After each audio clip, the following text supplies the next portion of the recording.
Good morning. Welcome to my studio. It is morning at the time of recording. This morning I am going to be starting a new painting. So the most recent video that I posted was on underpainting or toning the canvas, which is laying down this very vibrant orangey color. So check out that video if you're wondering what the heck is up with that orangey color in the background. So today what I'm going to be doing is blocking in the basic shapes that are going to make up the painting or the overall structure of this new painting. So I'm starting from a photo. I'll show you really quickly here on my computer screen. Hopefully there's not too much of a glare. Otherwise I'll put an image up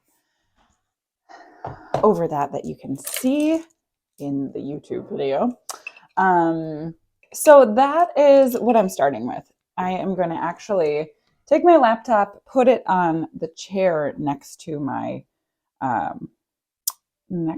easel so that I can watch or look along as I'm laying in these shapes. So it's helpful to have a reference photo or some kind of image as you're starting this process of blocking in the basic shapes to continue to look back at. So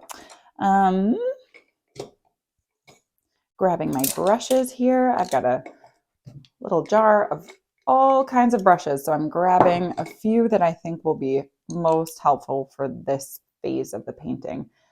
And actually, for the blocking in phase, the bigger brushes are the best. So what we're doing is we're not getting too detailed yet, really trying to eliminate any level of detail, just putting in the big shapes. There will be plenty of time for details later in the painting process.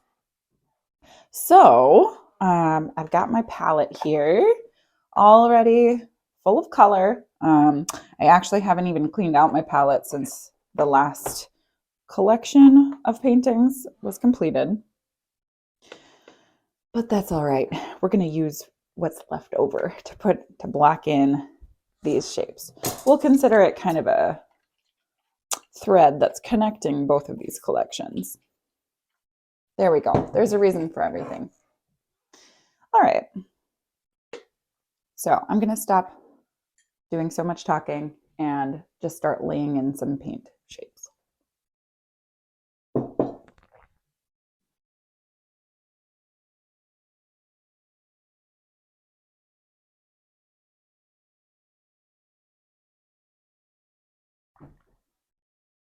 I'm not paying too much attention to the colors at this phase.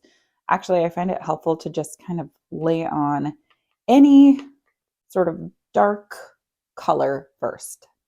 And it can really be any combination of reds, greens, blues, purples, just as long as it looks pretty dark.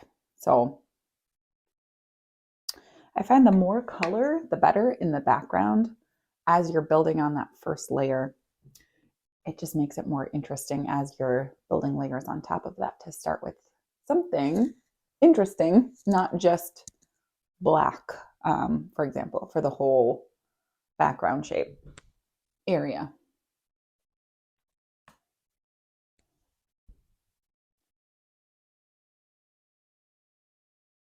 So I'm actually taking a look at sort of the major shapes first and putting those in as a basis kind of to build the painting around.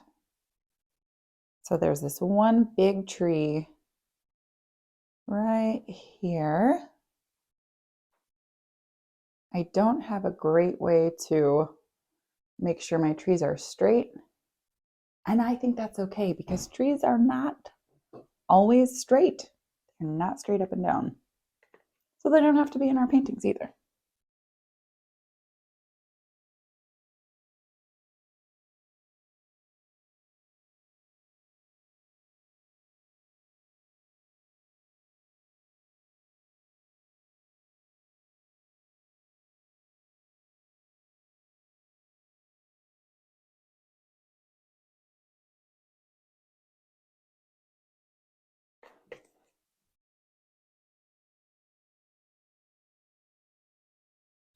This phase uses quite a bit of paint because you're putting down large areas, which is really not how we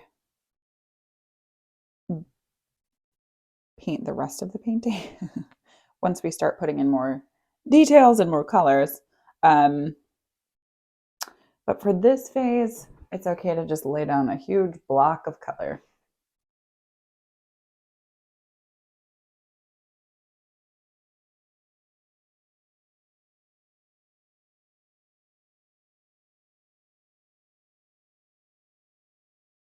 Okay.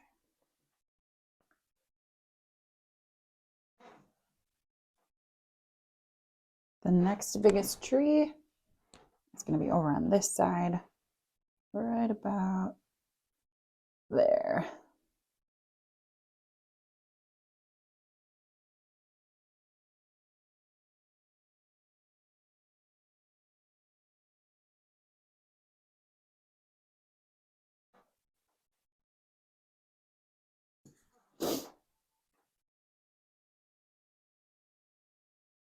And this tree in the reference photo is definitely not straight. So I am making sure it is not too straight in the painting either. It actually looks like there is a tree trunk that starts at the bottom and splits off into kind of two main trunks. So that is what we're going to paint.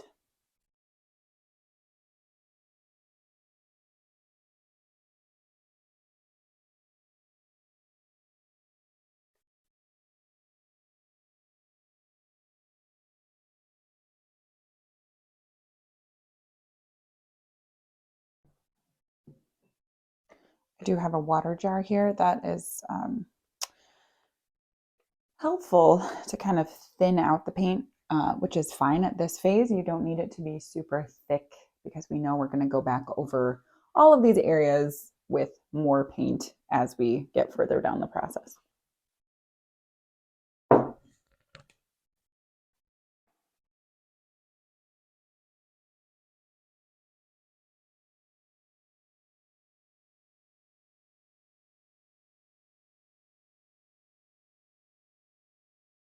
Okay. Actually, that extends a little further down. All right.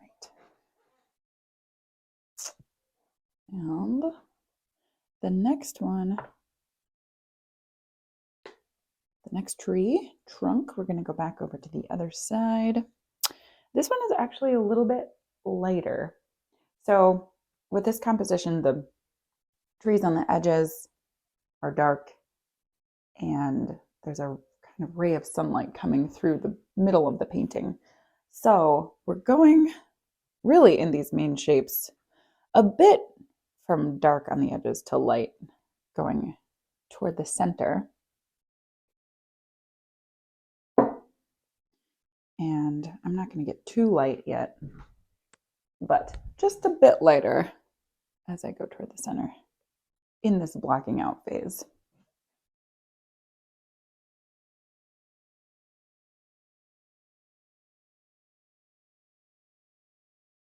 These trunks extend all the way to the top.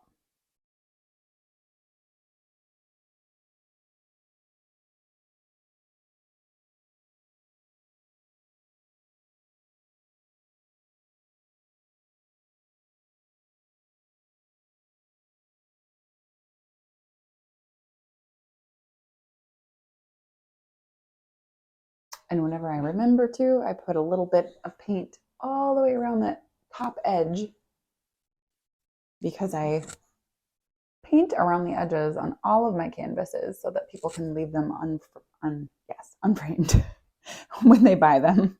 If they want to just hang them up and skip the framing, that is totally fine. Adding a little bit more thickness to this tree trunk right here.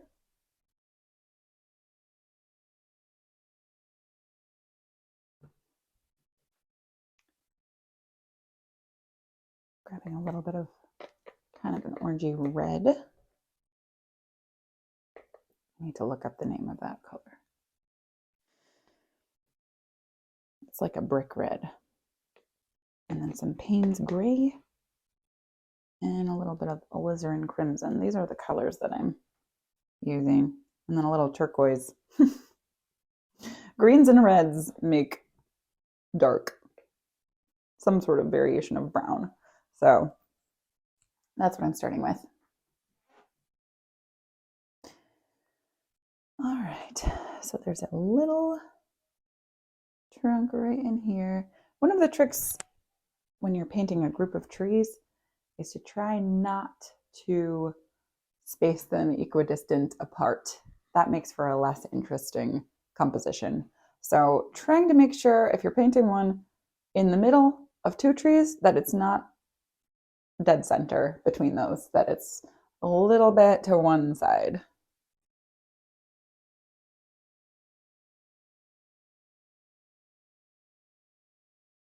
This one actually kind of leans over this way.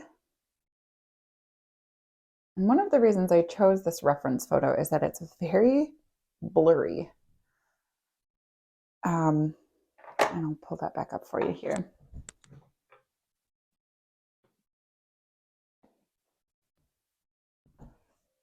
You see how it's really out of focus? So it's much more enjoyable to kind of make it up as I go along. I'm going to be taking a lot of liberties with that composition. So it's a little bit hard to tell exactly where those trunks and branches fall. And at this phase, I think that's more fun to just have a very basic idea of the composition and then add in those exact details as we go along. Okay, so we have this one, which again, I'm not sure exactly how it splits off, but I think it looks to be like two trunks split from that bottom one. All right. And now I'm going to move a bit more into the center. So we've got a lot more trunks over on this side leading to sort of that center point. And actually, I'm going to stop for just a second and add in this little horizon line that separates the ground from the sky.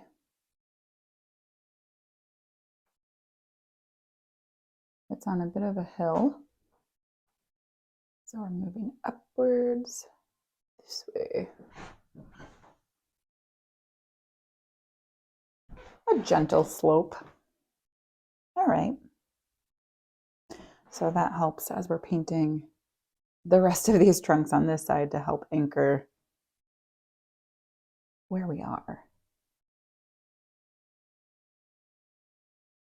All right. So we have one here and another one that's just barely peeking out right next to it. So that'll be next. This one leans into this tree a bit.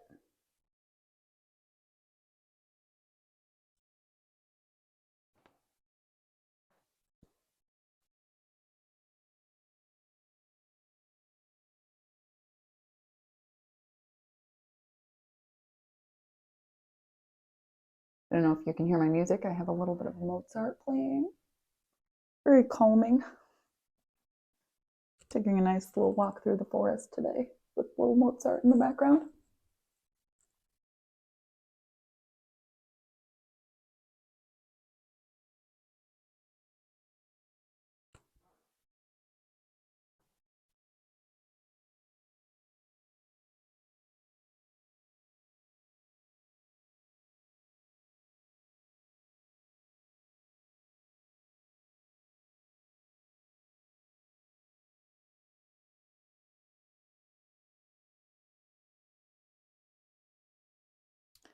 So there's a lot of branch cover in the top of this composition. And so I'm kind of making some globby areas. I'm going to be adding to those once we get our trunks in place. So we got this guy, and then another little one right next to him.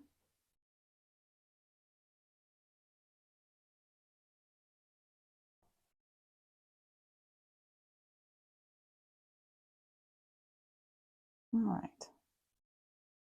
We've got some nice trunks right in this center area, but I'm going to lay them in very softly.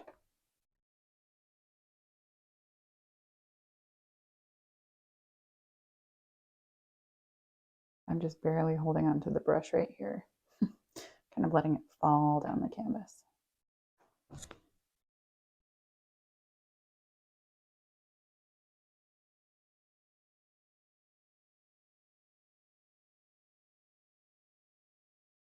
Okay.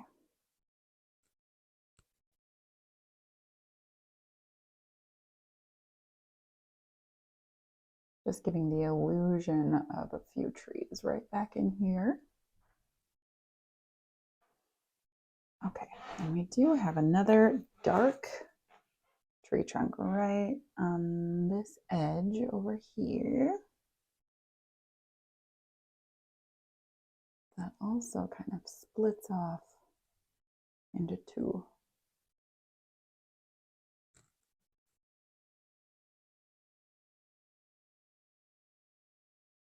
I've got squeaky floors in my house, so you get some added sound effects from my squeaky floors.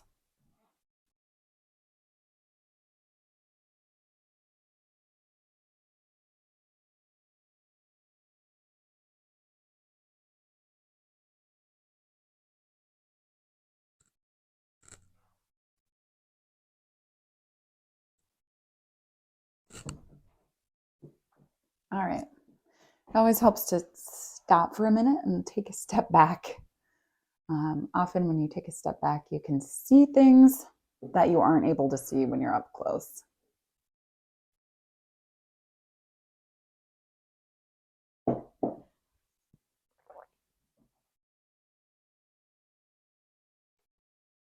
Okay.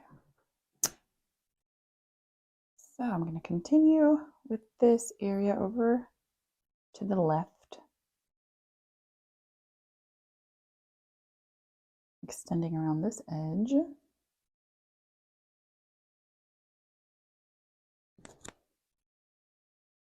Adding a little bit more water here.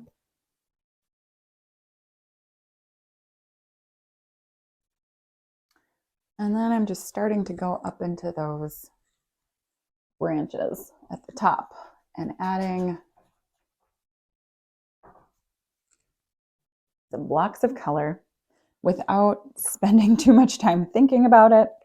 When you're blocking in the basic shapes, there's a balance between just kind of quickly going for it, not overthinking your brush strokes, because these are, again, all going to be covered up, but also paying as much attention as you can to your reference photo to make sure that what you're putting in is at least somewhat accurate to what you want the final painting to be. It's a bit harder to go back in down the line once you realize you've made a mistake and placed something way off from where it should be, or from where you want it to be, I should say.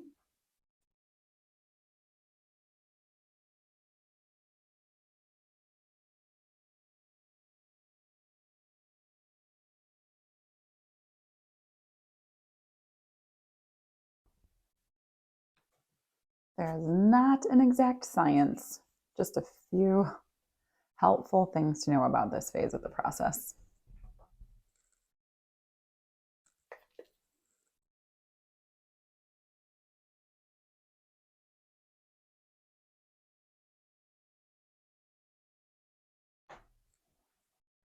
With this tree cover, it is hard to tell where one tree ends and the next tree begins, which is true when you're out in a forest too. So we'll make that work.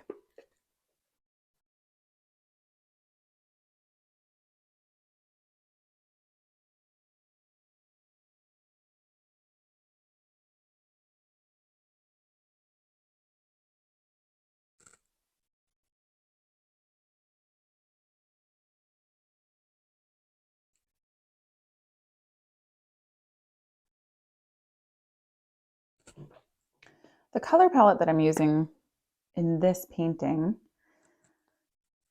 is probably going to be mostly purplish blues and yellows. So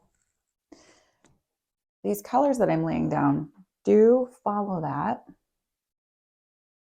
But again, we don't need to be too exact.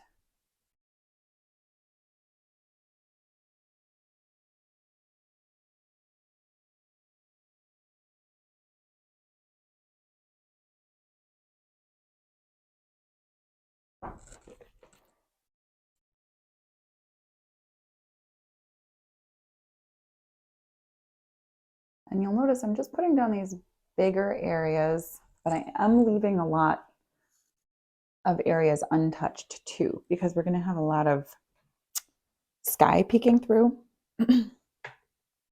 So those spots, well, we can go back into the darkened areas with a lighter color and create some of those gaps.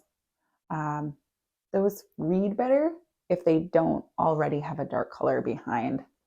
So I'm trying to leave a few open.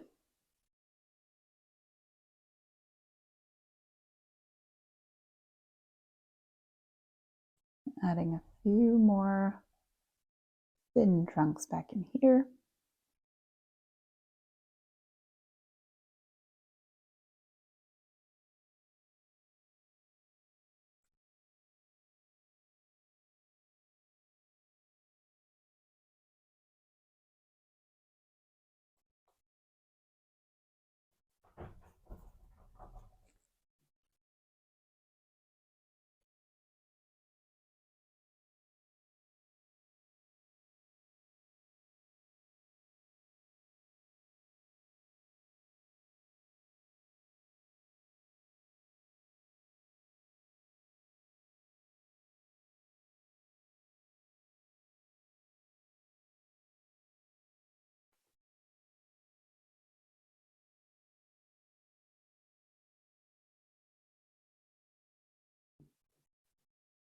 This brush that I'm using is a Princeton Select Flat Wash 1-inch. And it's really nice for putting down a large 1-inch line or a very thin line if you're holding it sideways. So that is one of the reasons I like using this one for this phase of the painting process. I'm going to go back over here and add some of these darks on the top.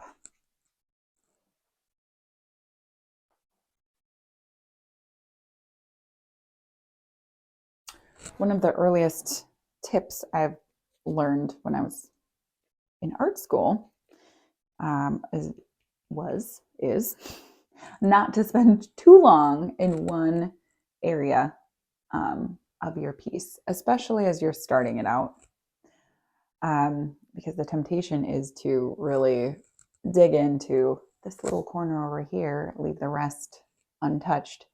And then once you actually start incorporating your little area into the overall piece, you'll actually see that this doesn't fit or doesn't work with the rest of the piece. So you want to keep kind of hopping around from place to place on your art piece, whether that's a drawing or a painting, to make sure it's kind of all coming together at the same pace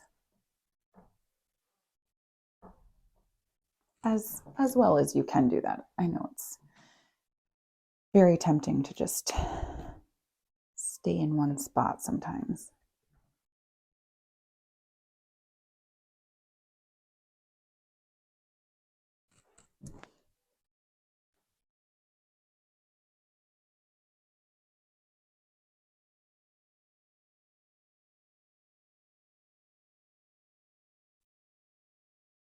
I love these little connections between the trunks. They almost look like little bridges from one tree to the next.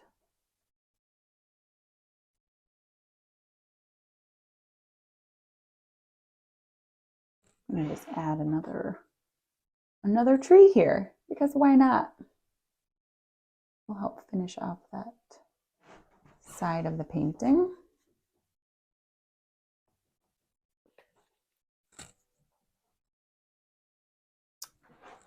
All right.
I see I've been neglecting this middle area. Don't worry, we'll get there.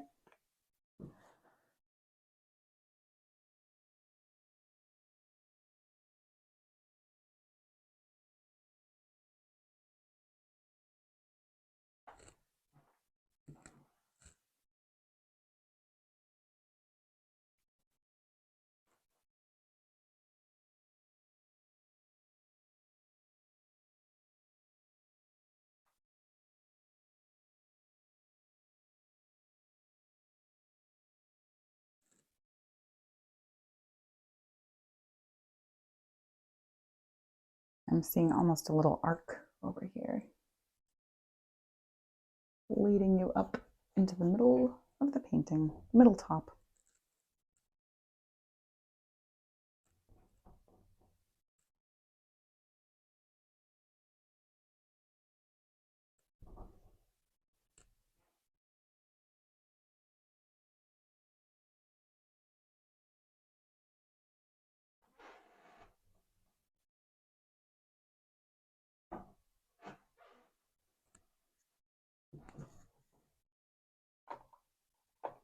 Grabbing a bit more of that lighter color again, which is kind of a mix of yellow ochre and some of that brick red.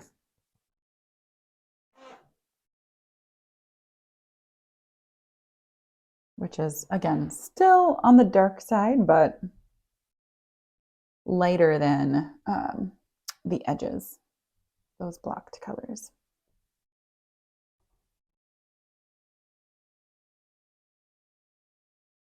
We're starting to work on that contrast a little bit already.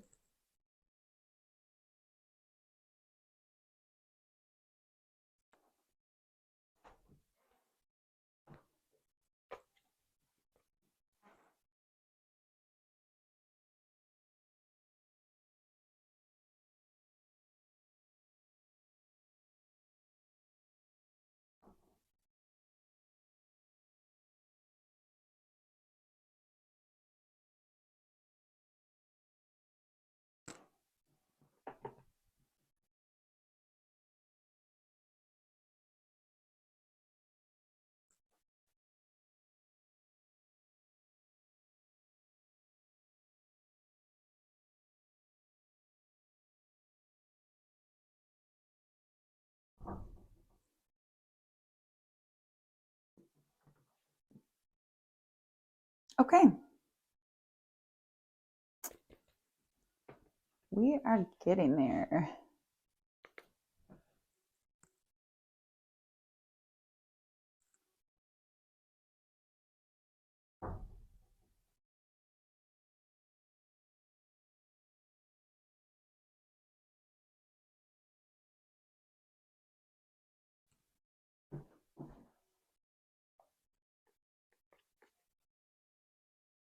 Adding some cadmium yellow in to this sort of warm mixture.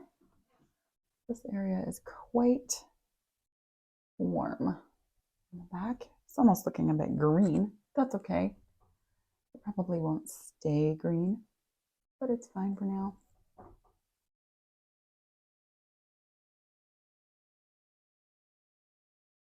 greenish yellow.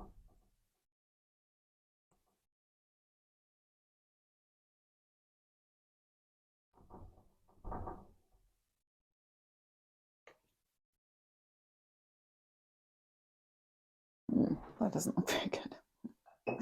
I pulled in a little bit of pinkish white. So I'm going to try to cover that up a little bit. Oops. I have to pull my picture back up there on my screen.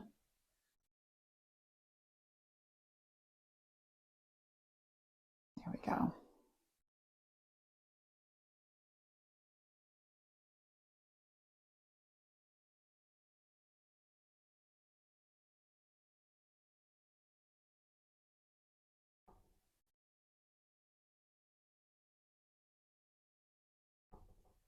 I'm adding just a bit more to this horizon line, building in a few more of these shapes. It's always helpful during this phase to put in as much information as you can so that when you end your first painting session and come back another day, you can kind of remember where you were at. We all have to end our painting sessions at some point. I very rarely do a whole painting in one sitting. I wish I could, but it's helpful to come back after you've gotten some rest and really build a painting over the course of many days. Usually mine take weeks of slow building on layers over layers, and then spending quite a bit of time just looking. I usually put my paintings up in my house when I think that they are done, just to see if anything jumps out at me as looking unfinished or like I could do better to bring out a certain concept or contrast. So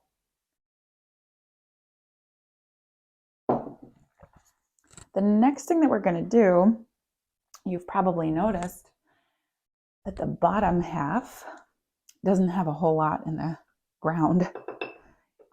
So going back to that reference photo, I'm going to start laying in some shadows for these trunks to give us a sense of how we're going to build that bottom half. So we're going to work with some angles here because that sun is peeking through right in here. So we've got angles kind of extending out like a fan toward the bottom with our shadows. And I'm starting with a bluish purpley mixture of paint here.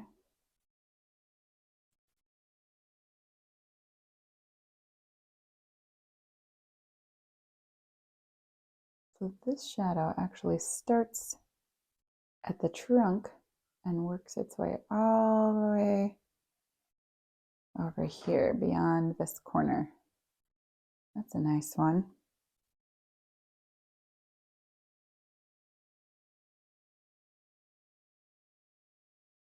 And one thing I like about this reference photo is that it shows almost like a swooping motion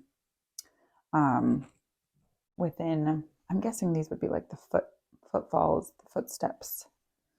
It looks like it's kind of a worn path through the snow. So while we've got these fan-shaped shadows, we also have some swooping shadows going across the composition. All right, a few over here. Again, I'm not overthinking this part because we can always fix these later. These look pretty evenly spaced, so I'm going to add a few more.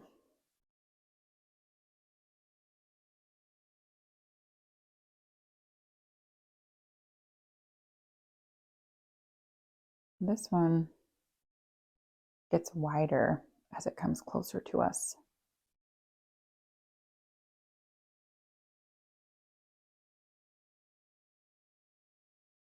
And this shadow right here is almost vertical. It isn't vertical, but getting closer to vertical than the others. So again, just eyeballing that.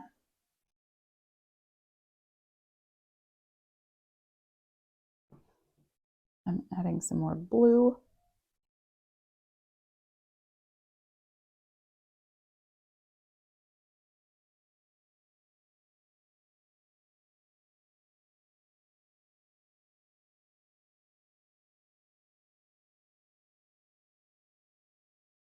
These two connect down here.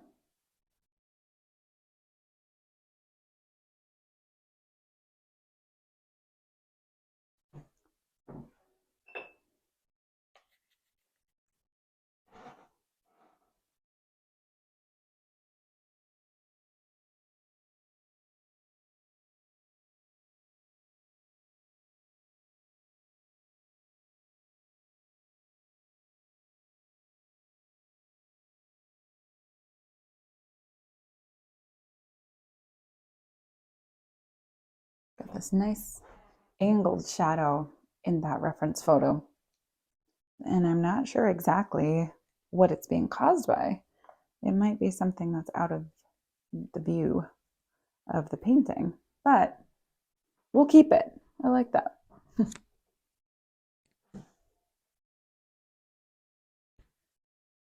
All right. So here we've got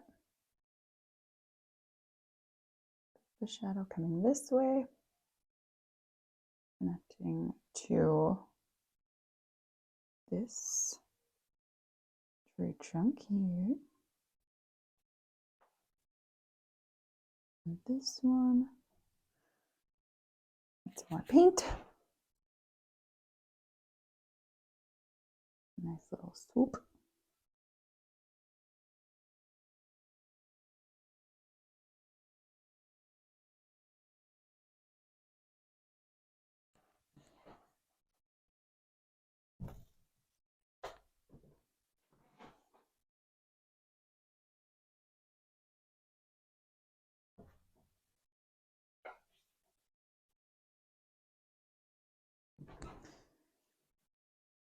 It's kind of fun how quickly you can see this whole composition starting to come together.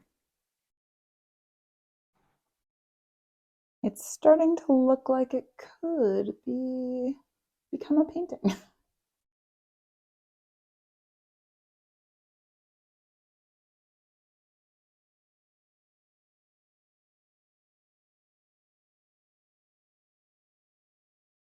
This whole area down in here is pretty shadowy.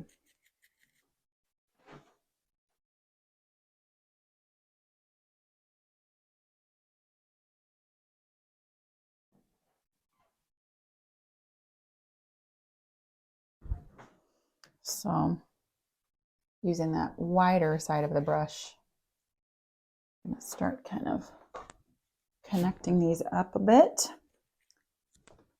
and laying in that block of shadowy colors, I should say, because we're using a lot of them.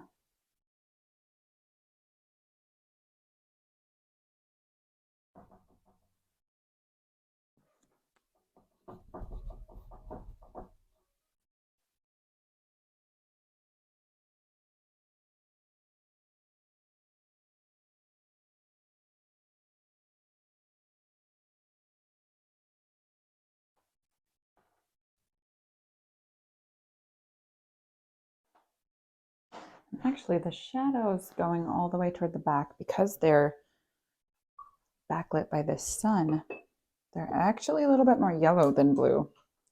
So I'm going to add in some lightish yellow to give that a bit of a lighter look. It's still pretty blue, but that's all right.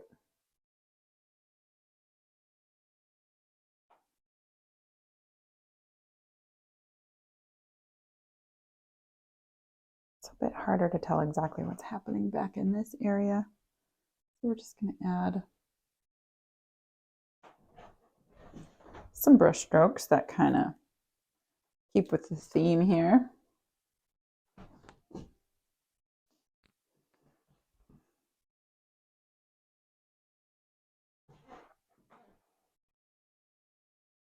And again, we can paint over those later if they don't really work. And we will.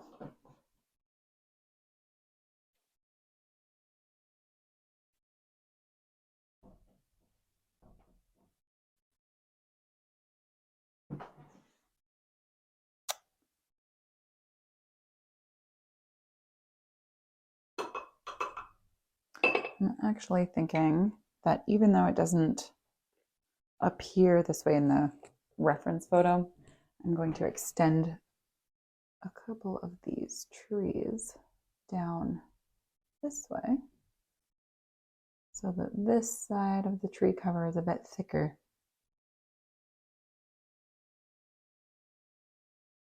By this side, I mean the right as opposed to the left. And that way we can add some more shadows at the bottom and it'll still make sense.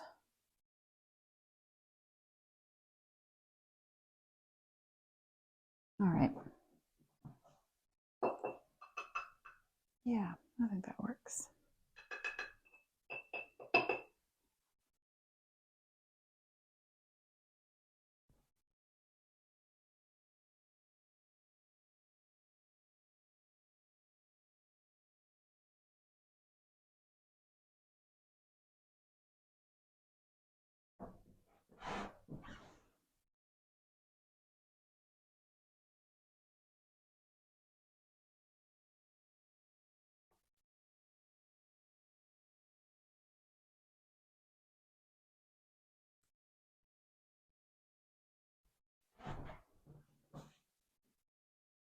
Okay, I think I'm going to end it there. Of course, it's easy to just keep painting, keep adding to this. But really, this is as far as I want to get for the blocking in phase. So we've got our basic structure here. Again, we'll be adding a lot more detail to this painting as we move forward. But thank you so much for joining me. I know this was a longer video, so if you stuck with me for the whole thing, wow, great job. You can find more of my work at Jenna Paulson Paintings on Instagram and at my website, jennapaulson.com. Thank you. Have a great day.